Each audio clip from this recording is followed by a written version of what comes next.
I am a vey for refusing to give my sister my house after she told everyone I didn't deserve it. I never thought a house would destroy my family. 3 years ago, my grandfather passed away. He wasn't rich, but he owned a small 2-bedroom house in a quiet neighborhood. It wasn't fancy, but it was paid off, had a little garden, and carried decades of family memories. Out of everyone, he left it to me. Not my older sister, not my parents, me. At first, even I was shocked. My sister Laura had always assumed she would inherit it because she was the oldest and had 2 kids. She openly said that for years, usually right in front of Grandpa, joking that one day she'd turn his old house into her dream family home. He would smile but never agree. A week after the funeral, the lawyer read the will and the room changed instantly. Laura looked at me like I had stolen something. She didn't even wait until we got outside. "This makes no sense. Why would he leave it to you? You don't even have kids." I remember standing there, still grieving, still numb, trying to process what had happened. I quietly said, "I didn't ask for it." That somehow made her even angrier.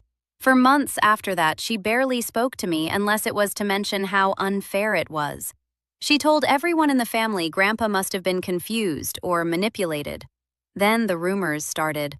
Apparently, according to Laura, I had visited Grandpa only when paperwork mattered. That was a lie. I was the one taking him groceries every week. I was the one driving him to appointments when she suddenly became too busy. I was the one who fixed his leaking sink, cleaned his kitchen, and sat with him when he couldn't sleep because he hated being alone after Grandma died. But she told everyone a different story, and people believed her because she had kids, and somehow being a mother automatically made her look more deserving. At family dinners, I started hearing comments. "Well, families with children need space more. Maybe you could let Laura stay there for a while. It would be the kind thing." At first, I ignored it. Then, 6 months later, Laura's husband lost his job. That's when the pressure really began. She called me crying one evening. "We're struggling. We might lose our apartment." I felt bad. Of course I did. So I offered money. I offered to help with groceries. I even offered to let them stay temporarily if they truly had nowhere else. But Laura didn't want temporary help. She wanted ownership. "You should sign the house over to me." I laughed because I honestly thought she was joking. She wasn't. "You live alone. Why do you need a whole house?" I said, "Because Grandpa gave it to me." Her voice changed immediately, cold, sharp. "He gave it to the wrong person." That sentence stayed with me. After that, she began treating me like an enemy.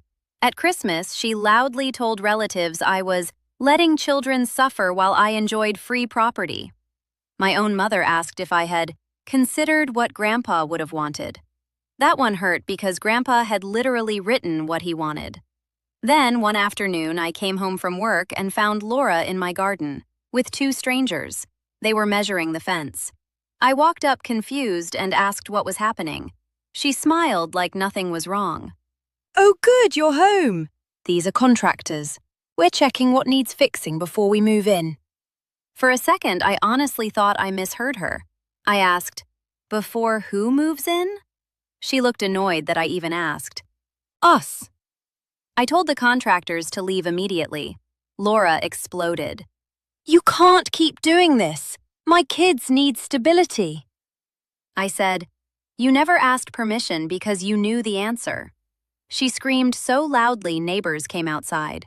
That night, she posted online a long, emotional paragraph about selfish family members who choose walls over children. She didn't use my name, but everyone knew. Comments poured in supporting her. People I hadn't spoken to in years were suddenly messaging me. "Maybe you should think of the kids. Family comes first. You can always buy another place later." One cousin even called me heartless. I almost gave in. Honestly, I nearly did. But then something happened that changed everything. A neighbor sent me security footage from 2 days earlier. Laura had been at my house while I was at work, trying my front door, trying windows, walking around the back. and at one point pulling something from her bag. A key. A key I never gave her. My stomach dropped. I checked my spare key hiding place. Gone. That night I changed every lock. The next morning she called furious. Did you seriously change the locks? I asked how she knew. Silence. Then she hung up. 2 days later, my mother arrived crying, saying Laura had nowhere to go because her landlord had officially given notice. I asked why they couldn't stay with my parents. More silence. Eventually, I learned the truth. Laura had told her landlord she was already moving into my house. Before I had agreed. Before I had even been asked properly. She had already promised her children their new rooms, bought curtains, posted ideas online for renovations. She had built an entire future using something that wasn't hers. And somehow I was the villain for ruining it. A week later, things got worse. I came home and my front door was unlocked. Inside, boxes, toys, kitchen bags. Laura was in my living room. Her husband was carrying furniture. For a second, I genuinely thought I was dreaming. "What are you doing?" Laura crossed her arms.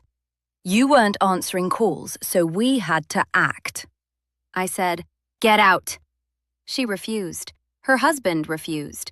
And then Laura said something I'll never forget. If you call police, you'll traumatize the kids. Is that what you want? The kids were upstairs. They had brought the children into this. I called anyway. Police arrived 20 minutes later. Laura cried instantly, telling them this was a misunderstanding. But ownership papers were clear. The officers told them to leave. Her son, 8 years old, started crying because he thought they were being thrown out of their new home. That broke me more than anything because he had been lied to. Laura glared at me like I had betrayed her. As they left, she said, Don't expect family after this. And for months, I didn't have one. My parents stopped calling. Relatives unfriended me. At birthdays, I wasn't invited. The story became, I called police on my homeless sister and her children. Nobody cared why. Then 6 months later, the truth surfaced by accident.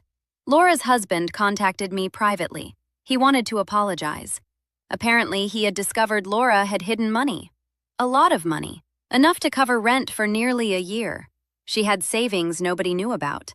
Why hide it? Because she wanted my house permanently and believed if she created enough pressure, I'd surrender. Even worse, she had already contacted a realtor months earlier, asking how soon inherited property could be transferred after family negotiation. Meaning this was planned long before her landlord issue became urgent.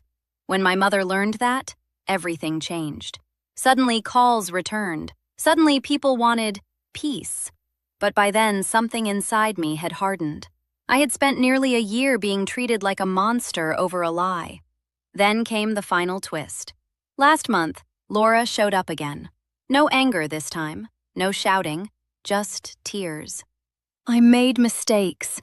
I was desperate. I listened quietly. Then she asked if we could start over. I said maybe one day. Then she looked around my living room and asked, Would you ever consider selling me the house later? I actually laughed. Not because it was funny, because after everything, that was still her goal. I told her no, firmly. And for the first time, I didn't feel guilty. Because Grandpa knew exactly what he was doing. He didn't leave me a house. He left me proof that he saw who was there when nobody else was. And maybe that's why Laura never really hated the house. Maybe she hated what it represented. That someone noticed. That someone remembered. And that for once, she couldn't rewrite it. So now half my family says I should forgive and move on. The other half says I did nothing wrong. But sometimes late at night, I still wonder. AITA for refusing to give my sister the house, even after everything fell apart?